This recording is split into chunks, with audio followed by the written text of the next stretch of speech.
Sponsor by Perl dental, a multi speciality dental clinic. हमारे यहाँ smart card द्वारा भी इलाज किया जाता है। दंत, मुख, जबड़े एवं चेहरे से संबंधित समस्त बीमारियों का निदान अब आपके शहर में उपलब्ध। डॉक्टर कंचन सिंह, BDS, MDS, पीडोडोंटिस्ट। हमारा पता CLC प्लाजा, मंगला चौक, मुंगेरी रोड, बिलासपुर।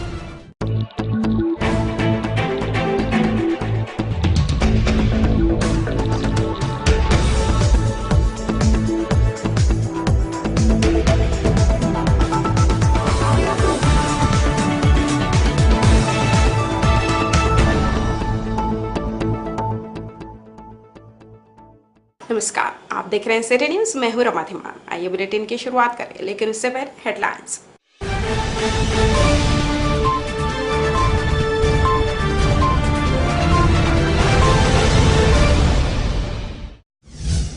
लेन देन के विवाद में धारदार हथियार से हत्या, गांव छावनी में तब्दील, माहौल तनावपूर्ण। सिरकेटी का ओवरब्रिज जर्जर, अधिकारी बेपरवाह, लोग हलाकान। शहर समेत जिले में फैला डायरिया का प्रकोप, स्वास्थ्य महकमा नहीं दे रहा ध्यान। और बाल दिवस से अनजान मजदूरों के बच्चे, सरकारी दावे फेल।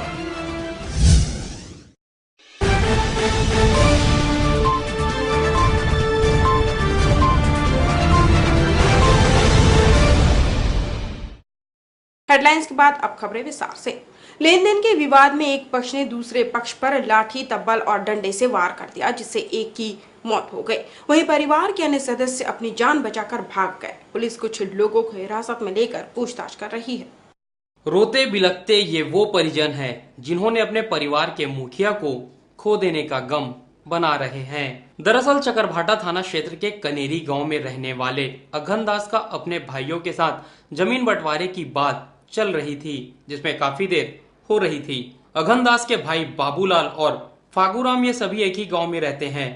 अघन दास का भतीजा कुछ साल पहले ही गांव में रहने वाले कुंजराम जांगड़े से 20,000 रुपए और 2 क्विंटल धान उधार लिया था, जिसका ब्याज कुंजराम ने कई गुना बढ़ा दिया और उसे पटाने के लिए आए दिन अघन दास और उसके परिवार से विवाद किया करता था, जिसे पटाने अघन दास के भाई ने जमीन बेच रकम लौटाने की बात कही, मगर बंटवारा न होने के कारण उसमें काफी लेट हो रहा था, जिससे बौखलाए कुंजराम और उसके परिवार के करीब 20 से 21 लोगों ने मिलकर अघन दास की बेरहमी से घर में घुसकर पिटाई कर दी। यही नहीं, उसके घरों में भी जमकर उत्पात मचाया और टीवी, अलमारी, दरवाजा को लाठी, तब्बल में मारकर जमकर तोड़फोड़ कर दिया।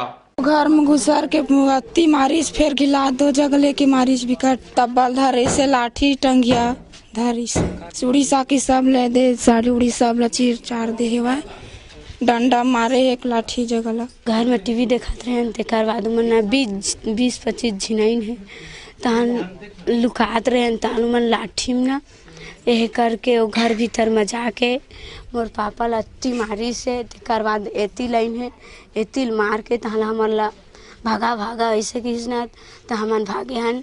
तेकर बाद आए हैं, फिर मैं अकेला तो मार के दो बाजवट में सुता दे रही। कुंजराम और मकुंदा, बूंदराम, हरी, हीरा और सागर, डंडा और तब्बल और एक ठी दत्ता जड़ी कच्चा खू रखे रही, माँ बौसला भी धरे रही और तबली। कुंजराम ने अपनी दबंगाई दिखाते हुए अकेले निहत्थे अघन दास को अधमरा कर घर से बाहर गांव में बने चौपाल के पास लाकर सब्बल मार दिया, जिससे उसकी मौके पर ही मौत हो गई। किसी तरह गांव वालों ने इस घटना की सूचना पुलिस को दी, जिन्होंने मृतक की बॉडी जिला अस्पताल भेजी और PM करवाया। लाठी, डंडा, तब्बल वगैरह से प्राणघातक सिर, हाथ, पैर, पीठ, कमर वगैरह में प्राणघातक चोट पहुंचाए। उनकी बच्चियां और उनकी पत्नी और बहू लोग मना करने आए तो उनको भी लाठी डंडा से मारपीट की, जो अपना जान छुड़ा के भाग गई। अभी तक जो है 2 लोग जो है सुबह जो है पकड़े गए हैं, कुंजराम और प्लस एक और है 2 लोग, और अन्य लोग घटनास्थल में निरीक्षण वगैरह विवेचना की जा रही है। और आरोपियों की धरपकड़ के लिए 2-3 टीमें रात से भी लगी हैं।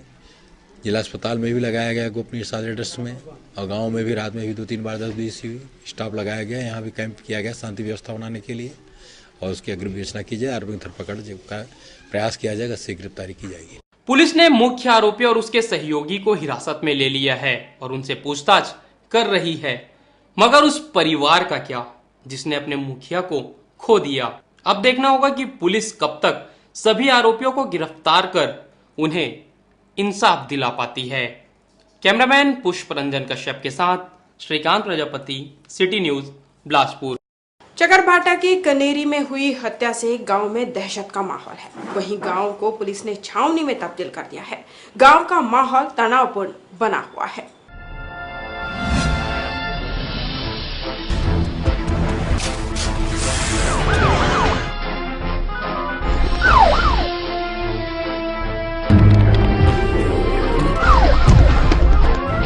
गांव में हुई इस निर्मम हत्या से गांव में दहशत का माहौल है। मृतक के परिजन बताते हैं कि आरोपियों के सिर पर तो खून सवार था और वो अगनदास के परिवार को ही मिटा देना चाहते थे। जिस प्रकार से आरोपियों ने हमला किया उससे तो ऐसा ही लगता है। आरोपियों ने ना तो बुजुर्गों पर रहम किया और न ही महिलाओं, बच्चों पर। आरोपियों ने जिसे भी देखा उस पर बलपूर्वक हमला किया। इस हमले को देख घर के सदस्य किसी तरह अपनी जान बचाकर इधर उधर भागे, मगर अगनदास नहीं भाग सका, जिसे कुंजराम और उसके साथियों ने बड़ी बेरहमी से मार डाला। कुंजराम ने अगनदास की अधमरी लाश को घर से बाहर निकाल अपना दबंगई दिखाई। कुंजराम और उसका परिवार आए दिन गांव के लोगों से मारपीट किया करता था ताकि उसका वर्चस्व और डर गांव में कायम रहे। यही नहीं, यदि कोई उसकी शिकायत करने पुलिस तक जाता तो उसे वह बीच रास्ते में रोक मारपीट करता और जान से मारने की धमकी देता, जिससे गांव वालों में काफी दहशत का माहौल था। हमने मोला अंदर कराए चाहत हम और जाके घर में तोड़ मोला कूदन तो मैं दूसरा घर भाग गए। मोर लड़का और मोर बाबूजी मैं और अंते घर चल दे, तब तक उमन मोला नहीं पहन तो जाके अब मोर घर में आऊ मन 10-12 जन मोर घर में। गांव वालों में अगनदास की मौत के बाद इतना गुस्सा है कि वो सारे आरोपियों के खिलाफ कड़ी से कड़ी कार्रवाई की मांग कर रहे हैं, जिनसे हमारे संवाददाता ने बातचीत की। हमारे साथ कुछ लोग हैं, आइए बात करते हैं। क्या चाहते हैं भैया, कैसी कार्रवाई चाहते हैं उनके खिलाफ? कैसे हुआ ये कांड? ये जो है छोटा छोटा से बात को लेकर के बूंदराम, कुंजराम, ये अन्य इन लोगों का 4-5 भाई हैं ये लोग, और इकट्ठे हो लेते हैं और छोटा सा बात को लेकर के एक दूसरे पर टूट पड़ते हैं मारने के लिए। हमेशा ऐसा करते रहते हैं? हाँ, शुरू से सर ऐसे ही करते हैं। यहाँ पूरा इसका गुंडा राज चलाना चाहता है, सभी को यहाँ को मार के भगाना चाहता है। वो ये कहता है कि हम ही लोग रहेंगे, सबका जमीन जायदाद हम अपने नाम कर लेंगे, यहाँ से जितना उतना को भगाएंगे, इस कारण लेकर सभी को मारते हैं। कई जने लोग ऐसा क्या काम करते हैं और आप लोग क्या चाहते हो, कैसी कार्रवाई चाहते हो आप लोग? एक तरीका से कार्रवाई करना चाहते हैं, इसको कड़ी से कड़ी सजा दिलाना चाहते हैं। आप लोग थाने जाते हैं तो थाने वाले क्या कहते हैं? थाने वाले सुनाई नहीं करते। तो कैसी कार्रवाई चाहते हो आप लोग? ऐसा तरीका सजा दिलाना चाहते हैं। आपने सुना कि गांव वालों में काफी आक्रोश है और वो चाहते हैं कि इनके खिलाफ कड़ी से कड़ी कार्रवाई हो और ऐसे आरोपी जेल के अंदर ही रहे तो गांव का जो माहौल है वो ठीक रहेगा। कैमरामैन पुष्प रंजन कश्यप के साथ श्रीकांत प्रजापति, सिटी न्यूज, बिलासपुर।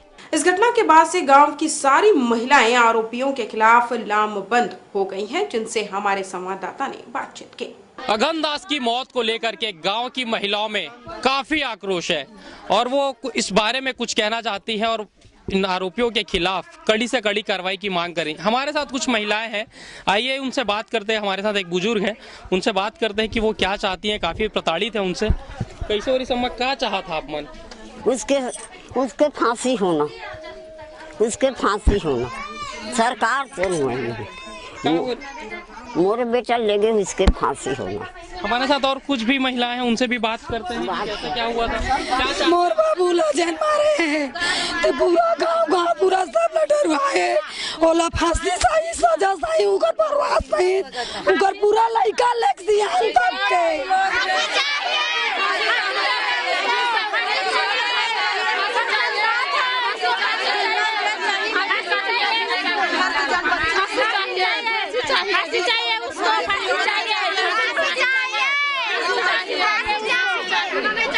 सारे गांव की महिलाएं सिर्फ एक ही बात का रट लगा के रखी कि जिन्होंने इस प्रकार की निर्मम हत्या को अंजाम दिया, इस घटना को अंजाम दिया, ऐसे आरोपियों पर कड़ी से कड़ी कार्रवाई हो और ऐसे आरोपियों को सिर्फ फांसी की सजा होनी चाहिए और उससे कम कुछ नहीं। अब हम यही उम्मीद करते हैं कि पुलिस जल्द से जल्द आरोपियों को पकड़ सकेगी और उन्हें फांसी के फंदों तक पहुंचा पाएगी। कैमरामैन पुष्प रंजन कश्यप के साथ श्रीकांत प्रजापति, सिटी न्यूज, बिलासपुर। विश्व मधुमेह दिवस के मौके पर शनिवार को बिलासपुर डायबिटीज सोसाइटी द्वारा सीएमडी कॉलेज ग्राउंड में कार्यक्रम आयोजित किया गया। सुबह 5:30 बजे से डॉक्टर मृत्युंजय राठौड़ द्वारा योगाभ्यास कराया गया। साथ ही मधुमेह को नियंत्रित करने और इससे बचने एरोबिक्स व एक्सरसाइज की जानकारी उपस्थित लोगों को दी गई। इस मौके पर निःशुल्क रक्त परीक्षण शिविर भी आयोजित थे, जिसमें लोगों का शुगर चेक किया गया। कार्यक्रम के बाद मधुमेह को लेकर जागरूकता लाने डॉक्टरों द्वारा एक रैली निकाली गई। कार्यक्रम में महापौर किशोर राय, शहर के प्रतिष्ठित डॉक्टर समेत बड़ी संख्या में लोग उपस्थित रहे।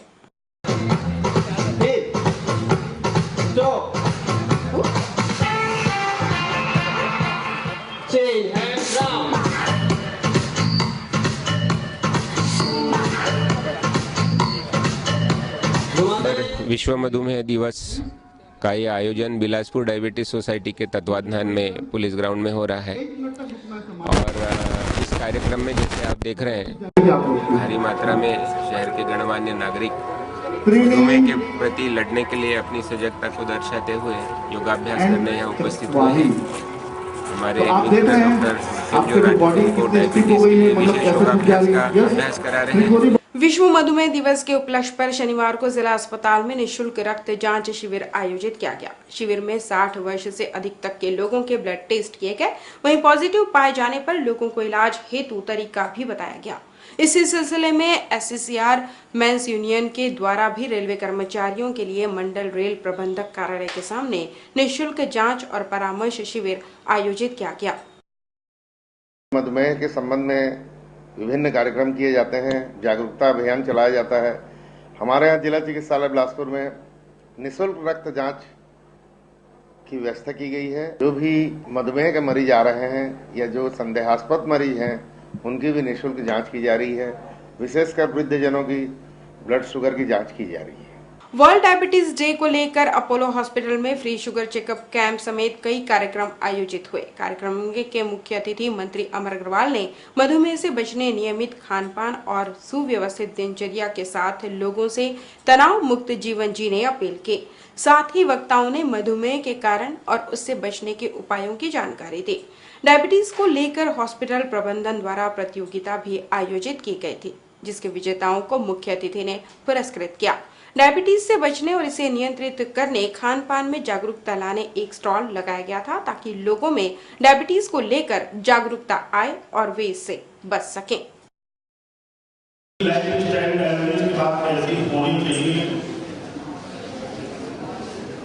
ये जानकारी होना बहुत ही आवश्यक है और किस प्रकार से हमको रहना चाहिए, खाना चाहिए।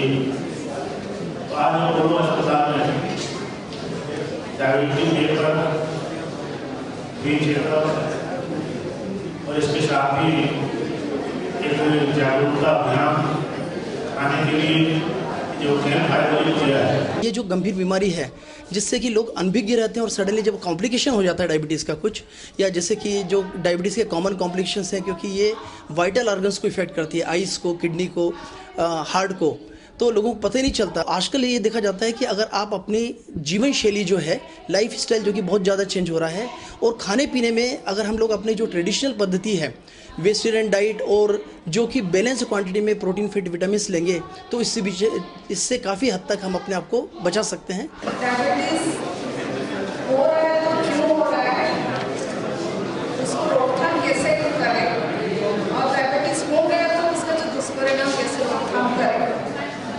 जो स्लोगन है फाइट अगेंस्ट डायबिटीज, ये स्लोगन है सभी के लिए।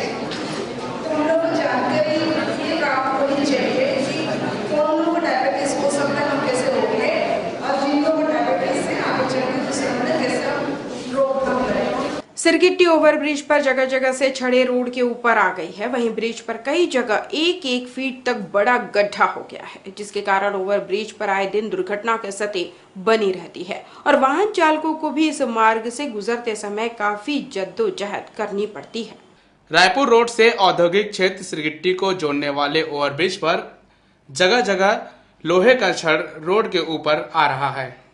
वहीं ओवरब्रिज के एक छोर से लेकर दूसरे छोर तक बड़े बड़े गड्ढे हो गए हैं। हैवी ट्रैफिक और ब्रिज पर प्रतिदिन हजारों छोटी बड़ी भारी गाड़ियों का आवागमन लगा रहता है, जिसके कारण छोटे गड्ढे बड़े गड्ढे का रूप ले रहा है, जिससे ओवरब्रिज पर लोगों को आने जाने में भारी परेशानियों का सामना करना पड़ रहा है। दूसरी तरफ इस ओवरब्रिज में लगे लोहे की छड़ें बाहर निकलने के कारण आए दिन बड़े गड्ढे पर भारी वाहनों एवं ट्रकों का फंसने और पलटने की स्थिति देखी जा रही है। यही नहीं बल्कि लोगों को बारिश के दिनों में जहां गड्ढों में पानी भरे होने के कारण परेशानी होती है, वहीं अन्य दिनों में रोड में उड़ती धूल से लोग खासे परेशान होते हैं। सिरगिट्टी और बिलासपुर को जोड़ने के लिए सबसे महत्वपूर्ण पुल का निर्माण हुआ था, ओवरब्रिज का निर्माण हुआ था, लेकिन इसकी रख रखाव इतनी गलत तरीके से की जा रही है, जिसकी वजह से आप यहाँ पर अब गाड़ी चलाना तो दूर, इसको पैदल भी पार करना बड़ा मुश्किल हो गया है। और शासन को चाहिए कि इस पर जल्द से जल्द ध्यान दे। जगह जगह पुल में छड़ निकले हुए हैं, जहाँ पर किसी भी समय एक्सीडेंट होने की संभावना पूरी तरह से बनी रहती है। इसलिए प्रशासन को चाहिए कि जल्द से जल्द उसका रिपेयरिंग और लाइटिंग का पूरा काम करवाएं, ताकि लोगों को सहूलियत बना रहे। ओवरब्रिज के जर्जर हालत का लगातार सिटी न्यूज में दिखाए जाने के बाद विभाग द्वारा 2 माह पूर्व मरम्मत के लिए ठेका भी दिया गया था, लेकिन ठेका मिलने के बाद ठेकेदार द्वारा मिलने वाली राशि को डकार ली गई, जिसके कारण ओवरब्रिज की स्थिति आज जर्जर है। लिहाजा देखना होगा कि शासन के आला अधिकारियों का ध्यान इस ओर कब तक पड़ेगा, या फिर हर बार की तरह इस बार भी अधिकारी किसी बड़ी दुर्घटना के इंतजार में बैठे हुए हैं। कैमरा पर्सन भुवनेश्वर बंजारे के साथ मनोज पाल, सिटी न्यूज बिलासपुर। सिम्स में भर्ती 3 साल की बच्ची स्वाइन फ्लू पॉजिटिव पाई गई है। रिपोर्ट आने के बाद अस्पताल प्रबंधन पीड़ित के उपचार में लगा हुआ है। पिछले दिनों 3 वर्षीय बालिका में स्वाइन फ्लू के प्रारंभिक लक्षणों को देखते हुए सिम्स में भर्ती कराया गया था। उपचार के दौरान 5 नवंबर को स्वाइन फ्लू की पुष्टि के लिए सैंपल जांच के लिए भेजे गए थे। वहीं शुक्रवार को आई जांच रिपोर्ट में बच्ची को स्वाइन फ्लू पॉजिटिव बताया गया है, जिसके बाद सिम्स प्रबंधन ने पीड़ित बालिका के उपचार की प्रक्रिया शुरू कर दी है। भाग्य से स्थिति नियंत्रण में है, लेकिन ठंड अब जैसे बढ़ने लगी है तो संभावना है कि कुछ नए केसेस एलर्जी वाले या सांस फूलने के साथ संभावना हमेशा बनी रहती है। इस हेतु prevention is better than cure, सुरक्षा ही बचाव है कि नीति पे चलते हुए आदमी लोगों को खांसते छींकते समय या संपर्क में आते समय, खान पान में, अभिवादन करते समय जो या खांसी छींक आते समय रुमाल का उपयोग या बाह पर उसका खांसना, ऐसे कुछ बचाव के तरीके हैं जो आदमी अपनाकर स्वाइन फ्लू के संचरण को या ट्रांसमिशन को, फैलाव को रोका जा सकता है। और अभी सौभाग्य से स्थिति नियंत्रण में। शनिवार को यूथ कांग्रेस के लोगों ने कांग्रेस भवन में बैठक का आयोजन किया। बैठक में यूथ कांग्रेस के प्रदेश अध्यक्ष उत्तम वासुदेव भी उपस्थित रहे। युवा कांग्रेस के ब्लॉक इकाई के अध्यक्ष राजेंद्र तिवारी ने कुछ दिन पूर्व एसडीएम बिल्हा के कार्यालय में आत्मदाह किया था, जिसमें आज तक एसडीएम के खिलाफ किसी भी प्रकार की कार्रवाई नहीं हुई है, जिसके विरोध में युवा कांग्रेसियों द्वारा सोमवार को विशाल रैली निकालकर कलेक्ट्रेट कार्यालय का घेराव किया जाएगा। घेराव करने के संबंध में शनिवार को बैठक कर रणनीति बनाई गई, जिसमें जब तक मांग पूरी नहीं मानी जाएगी तब तक इसी तरह आंदोलन करने की बात कही गई। राजेंद्र तिवारी जो युवा कांग्रेस का साथी था और मनहर जो जिनको एसडीएम ने 107-16 में जेल भेजा था, उनकी जेल में मृत्यु हो गई थी। इन दोनों की मृत्यु के उपरांत जो एसडीएम है उनके ऊपर किसी भी प्रकार की कार्रवाई नहीं हो रही है और पेपर के माध्यम से हम यह पढ़ रहे हैं कि आरोप प्रत्यारोप का दौर चल रहा है। जैसे इन सब चीज़ों में राजेंद्र तिवारी को न्याय नहीं मिल पा रहा है, इसलिए युवा कांग्रेस आंदोलन के लिए बाध्य हो रही है और 16 तारीख को कलेक्टर कार्यालय का घेराव से इसका वो हो रहा है, हम स्टार्ट कर रहे हैं। यूथ कांग्रेस 16 तारीख को घेराव करे कलेक्ट्रेट को, और जब तक एसडीएम सिसोदिया जो पूरे एसडीएम हो गए, उसकी गिरफ्तारी नहीं हो जाती तब तक यूथ कांग्रेस उठेगी नहीं और उसी दिन उसकी गिरफ्तारी होनी चाहिए। अभी हमने 27 तारीख को सीएम हाउस का घेराव किया था। सीपत क्षेत्र के नवागांव ग्राम पंचायत में निर्माण एजेंसी पंचायत द्वारा इन दिनों नाले निर्माण का कार्य कराया जा रहा है, लेकिन नाले निर्माण में शासकीय नियमों की धज्जियां उड़ाई जा रही है। जहां मजदूरों से कार्य कराने की अनुमति है, वहां जेसीबी आदि से खुदाई कराई गई है। वहीं मजदूरों से कार्य नहीं कराने के सवाल पर उल्टे ऐसे ही कार्य किए जाएंगे जवाब दिया जा रहा है। ग्रामीणों ने इसकी शिकायत प्रशासन से की है, जहां सरपंच द्वारा अपनी सफाई में सभी कार्य सही होने की बात कही जा रही है। आम मजदूर यहाँ काम कर रहे थे, जिसमें दीपक शर्मा बांस को कटवाने के लिए जेसीबी लाए गए थे और पेड़ को, और 5 फीट की ऊंचाई दीवार था, उनको कटवाने के लिए लाए गए थे। तो दीपक शर्मा जेसीबी का फोटो लिए, मजदूर अपने गैती फावड़े से मतलब माटी काट रहे थे। बेरोजगार के बताइए ना भाई, कौन मजदूर शिकायत किया है? हम तो सबको गांव भर के बोल रहे हैं कि नाली खोदने आओ भाई। तो कोई धान काटने जा रहा है, कोई अपने घर के काम कर रहे हैं, लक्ष्मी पूजा आया है सामने, कोई मजदूर मिल नहीं रहा है। इसी के साथ बुलेटिन में वक्त चला एक छोटे से ब्रेक का। आप देखते रहे सिटी न्यूज। न्याय की बात हो या अपराध, राजनीति हो या जनता से जुड़े मुद्दे, खेल जगत की खबरें हो या धर्म कला से जुड़ी, शिक्षा हो या स्वास्थ्य, किसान हो या कारोबार, सबसे है हमारा सरोकार, क्योंकि सिटी न्यूज है सच के साथ। ब्रेक के बाद पुनः आपका स्वागत है। बढ़ते हैं अगली खबर की ओर। सिम्स और जिला अस्पताल में इन दिनों डायरिया के दर्जनों मरीज पहुंच रहे हैं। मरीजों की हालत गंभीर होने के कारण उन्हें भर्ती किया जा रहा है। जिला अस्पताल और सिम्स मिलाकर डायरिया के आंकड़े 200 के भी पार हो चुके हैं, जिनका इलाज किया जा रहा है। डायरिया का प्रकोप इन दिनों बढ़ता जा रहा है, जिससे मरीजों की संख्या में दोगुनी वृद्धि हो रही है। वहीं सिम्स और जिला अस्पताल में रोजाना दर्जनों मरीज को भर्ती किया जा रहा है, जिससे अस्पताल के ओपीडी में 50% डायरिया के मरीज भर्ती हैं। डॉक्टरों का मानना है कि स्लम एरिया में अधिकांश डायरिया के शिकायतें आ रही है, जो रोजाना इलाज के लिए अस्पताल पहुंच रहे हैं। कुछ मरीज 5 या 6 मरीज यहाँ पर इंडोर में एडमिट हैं, जो कि कल वल तक जिनकी छुट्टी हो जाएगी, और छुटपुट केस आसपास के ग्रामीण क्षेत्रों से, शहर के स्लम बस्तियों से आ रहे हैं, लेकिन ज़्यादा प्रकोप की तरह का यह नहीं है। दूसरी तरफ डायरिया के मरीजों का आंकड़ा 200 से भी अधिक हो चुका है, जिससे देखते हुए जिला अस्पताल में व्यवस्था दुरुस्त किया गया है। पर्याप्त दवाइयों के साथ सभी डॉक्टरों को अलर्ट भी किया गया है।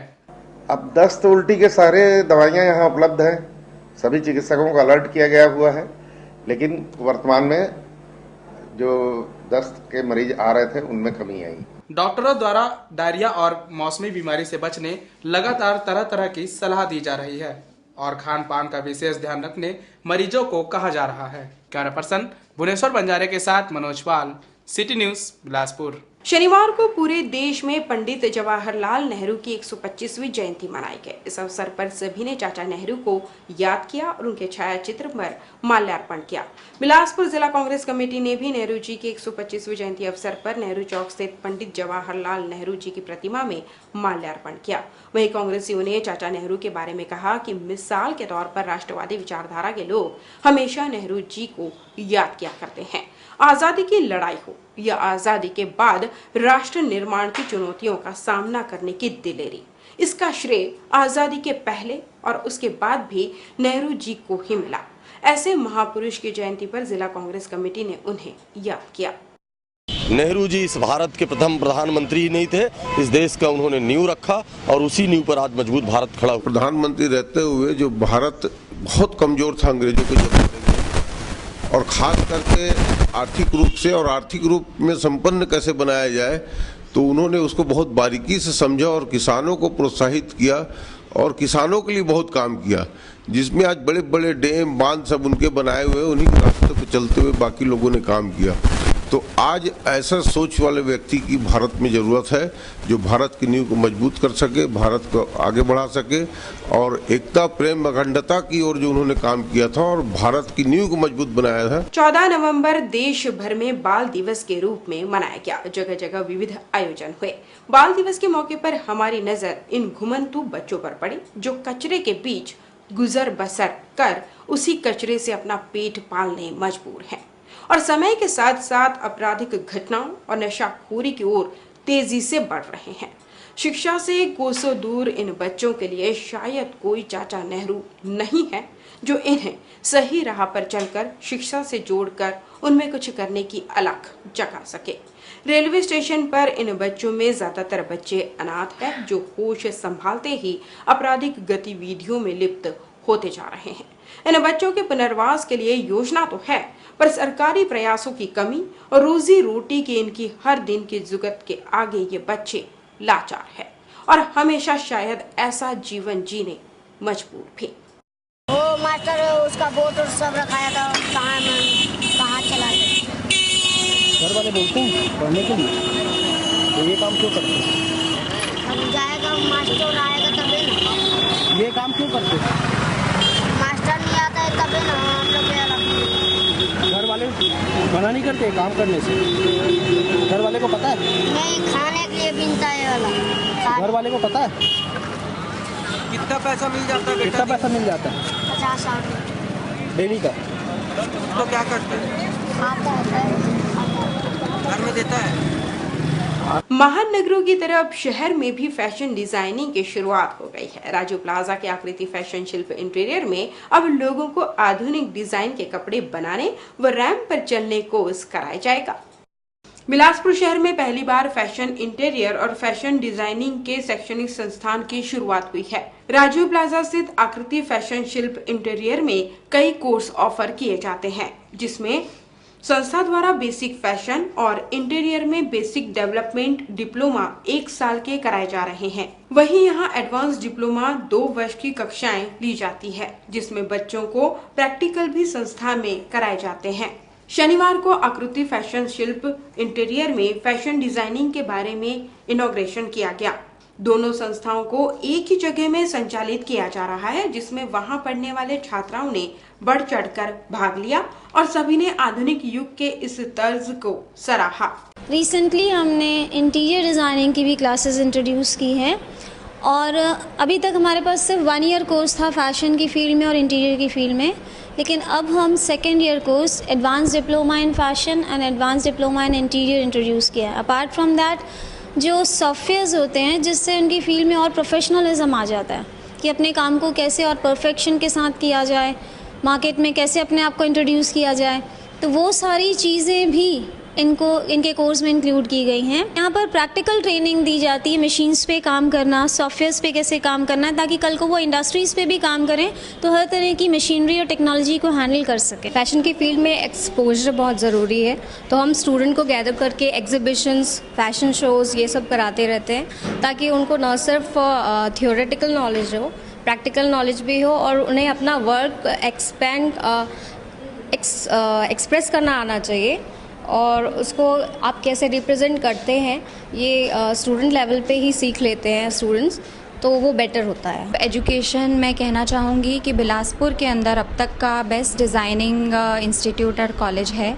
यहाँ पर हम लोग डिप्लोमा और एडवांस डिप्लोमा प्रोवाइड कर रहे हैं, जो कि इंटीरियर डिज़ाइनिंग में है और फैशन डिज़ाइनिंग के अंदर है। इस संस्थान में ग्रेजुएट स्टूडेंट, गृहिणी समेत सभी उम्र के लोग भी अपनी उपस्थिति दर्ज करा रहे हैं, जहां बाहर से आए प्रशिक्षुओं के द्वारा सभी लोगों को इन सब के बारे में सिखाया जा रहा है। सिटी न्यूज के लिए कैमरामैन पंकज मसीह और भूपेंद्र सिंह राठौड़ के साथ ब्यूरो रिपोर्ट। पूरे छत्तीसगढ़ में एक साथ रिलीज हुई बॉलीवुड की पहली सीक्वल फिल्म मया 2 के कलाकार शिव टॉकीज पहुंचे। इस दौरान प्रेस वार्ता भी आयोजित की गई। फिल्म के निर्देशक और मुख्य अभिनेता प्रकाश अवस्थी प्रमोशन कार्यक्रम में उपस्थित रहे। साफ सुथरी और पारिवारिक फिल्मों को प्राथमिकता देने वाले प्रकाश अवस्थी पत्रकारों से रूबरू हुए।